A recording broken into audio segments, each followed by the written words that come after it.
Hey there, Sharon Horne-Ellstrom here. Welcome to the BU 365-day challenge to do one thing every day that improves us. Day 348. And today we've got two questions. I'm asking two questions every day for the month of December to make it a little easier on us. I'm traveling. I'll be going home, heading home tomorrow. So I'm a little excited about that because I've been gone quite a long time.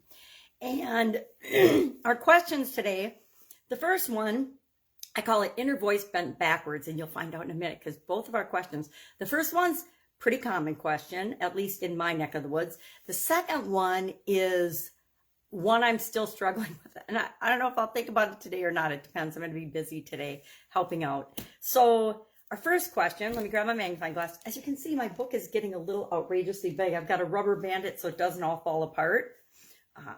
We've got leave a little sparkle wherever you go as a sticker. And the front says, do more of what makes you happy. So that's been this is my work in progress journal for the challenge. I hope you've created one too, or I hope you're at least doing and thinking about the things that we talk about every day. You don't have to create a big book like I do, but I like to create a big book because then I can go back and refer to it. I can see how far I've come and my progress and lessons that I've learned and things that have really spoken to me throughout the year and throughout the challenge. So what are our two questions today? Number one, do you hear an inner voice in your head?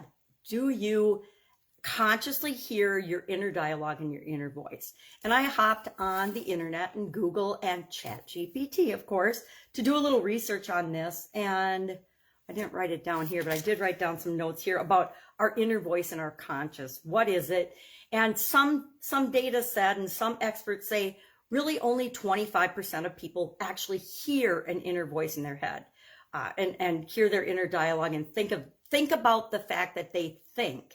I thought that was interesting because everybody's got an inner voice. Everybody's got an inner dialogue. We all have intuition, but I guess everybody doesn't tap into it. I know I didn't when I was younger. It wasn't until I was quite a bit older that I realized, oh, I can control my self-talk and what I say to myself in my inner voice or my conscience, or it goes by other names, right? Your inner guide, your sense of obligation, your sense of duty, your code of honor, your moral code, your categorical imperative, core values, right? What is the inner voice? What is your inner guide?